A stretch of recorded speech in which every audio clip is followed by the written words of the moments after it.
Vos me decís que soy una apurada y que estoy empezando en las clases. Sí, mala onda. No, que ya empiezan las clases. Un poquito de mala onda, ya nos querés llevar a la escuela, al aula. Bueno, porque ahora te voy a hablar de las clases Nos también. querés hacer comprar los útiles escolares. Bueno, de a poco. No. Pero ahora me voy a meter en la parte de la educación. De la educación, Y la preocupación de los docentes que hay. El año pasado se hicieron las pruebas a aprender, sí. Y a raíz de las pruebas a aprender se hizo una encuesta a docentes de grado, y a raíz de esas encuestas, bueno, surgieron preocupaciones sobre lo que reclaman en formación los docentes. ¿Y qué reclaman los docentes? Más alfabetización, educación inclusiva y tecnología en las aulas. Pero vamos a conversar con Emanuel Lista, que es coautor de un informe que se denomina Formación Continua de los Maestros de Grado, que justamente de ahí se desprende esta información que es tan importante porque, claro, refleja la necesidad de los docentes en el aula. ¿Cómo estás, Emanuel? Buen día. Hola, buen día. Un gusto estar acá con ustedes. Igualmente, un placer, un placer. Bueno, acá me cargan porque dices muy enero para que estés hablando de las clases, ¿viste? De las clases, de la formación, de las necesidades que hay, pero digo que termina siendo una preocupación también porque qué importante que es escuchar al docente, que es el que está en el aula, qué es lo que necesita, ¿no? Totalmente, y la verdad que este informe que elaboramos con el Observatorio Argentino por la Educación, la verdad que lo que muestra es una voluntad importante y un compromiso importante de los docentes para continuar formándose, claro. Porque de hecho en los últimos 2 años el 97% de los docentes que fueron encuestados, son docentes de sexto grado, afirmaron que acreditaron algún tipo de curso o formación, lo cual es un porcentaje altísimo. Y creo que habla del compromiso de los docentes, aún de docentes de mayor antigüedad, para continuar formándose. Qué bueno lo que estás diciendo, porque quizás el común de la gente que desconoce esto, ¿viste? Y vos decís, no, los docentes ya está, se reciben y ya está, ¿viste? Y se quedan, y no, hay un compromiso muy grande, y mirá qué bueno también lo que destacaste, que va más allá de la antigüedad, porque uno piensa por ahí, bueno, el que recién arranca, que tiene 5 años de antigüedad, está como con todas las ganas de seguir aprendiendo, y una persona que ya tiene 25 años, y no, y siguen todavía con ese compromiso. Así es, y de hecho uno ve, digamos, obviamente en los que tienen menos antigüedad, la motivación por ejemplo, tener puntaje docente, que es lo que le permite también participar en los concursos docentes, incluso ascender, etcétera, es más fuerte, pero aún así, en docentes de mucha antigüedad se ve que el porcentaje de formación es muy alto. Obviamente, después hay distintos tipos de formaciones. Bien. Y lo que el informe señala es, digamos, mayor preponderancia de cursos de perfeccionamiento o actualización que hacen los docentes frente a otro tipo de formaciones más largas como posgrados o postítulos que suelen durar más de 1 año, 2 años o incluso maestrías, doctorados de mayor duración. Pero bueno, eso también es parte de todo el nivel superior, porque en general en nuestro país también tenemos muy baja población con porcentajes de posgrado, ¿no? Completo. Sí, claro, entonces creo que, digamos, es importante tener en cuenta que son distintos tipos de formación, pero aún así el porcentaje es muy alto. ¿Y cuáles son las necesidades reales de los docentes, Emanuel? Bueno, a ver, el informe destaca algo que es transversal incluso con menor o mayor antigüedad, tiene que ver con esto que mencionabas de la educación inclusiva.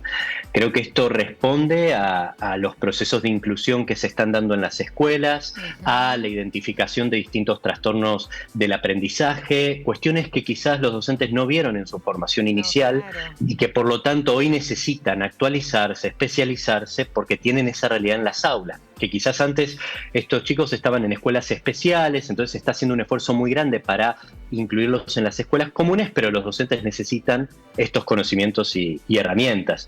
Después están los dos otros temas, el uso de tecnologías. Claro.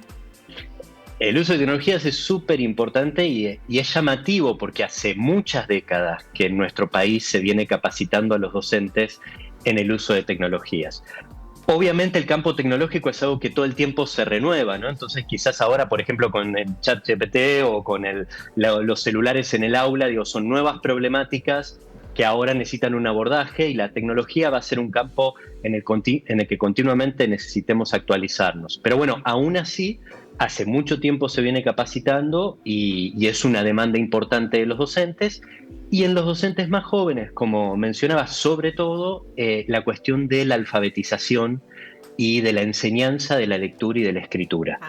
Algo que también sorprende, digo, porque Sí. forma parte de los contenidos de la formación inicial de los profesorados de primaria. También hubo y hay capacitaciones en este sentido, pero es uno de los temas más demandados. Este informe, Emanuel, es federal, recorre el país en todas las provincias. ¿También notás alguna diferencia de acuerdo al sector de la Argentina en el que vive el docente?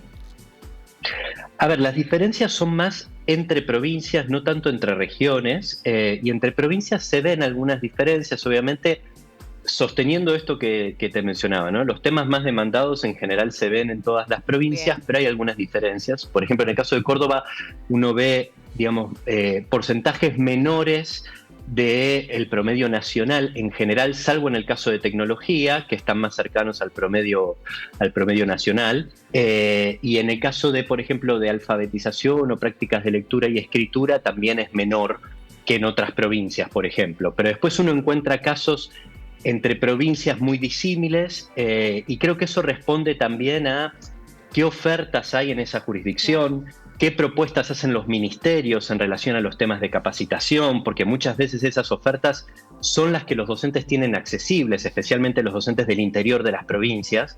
Entonces creo que responde más a lógicas de organización interna de la oferta de formación continua o a ciertas políticas que están encarando los ministerios de educación provinciales. ¿Este es un informe que lo hacen anualmente?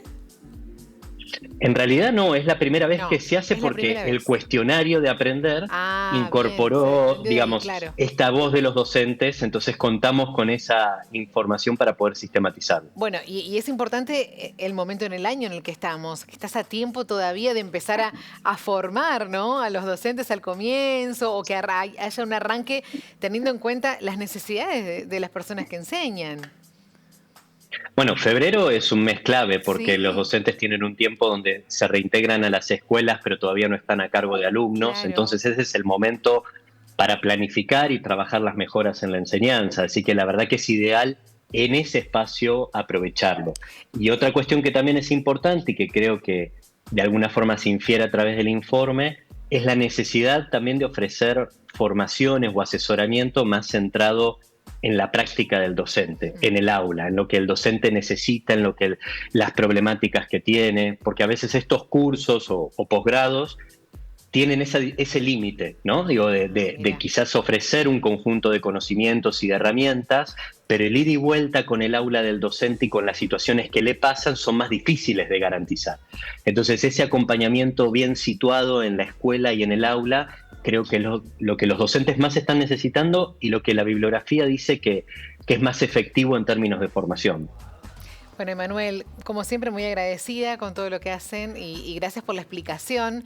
Ahora, ojalá esto sea escuchado, ¿no?, por quien tiene que ser y que se ponga en práctica y que los docentes sean escuchados como corresponde y lo que necesitan aprender y sobre todo enfatizar. Me parece muy importante lo de la inclusión, sumamente interesante, y hablate además de las tecnologías, pero digo, hago hincapié en la inclusión, que me parece que es fundamental, porque hay mucha necesidad en los docentes. Te agradezco muchísimo. No, por favor, gracias a ustedes. Un gusto. abrazo, Manuel. Adiós.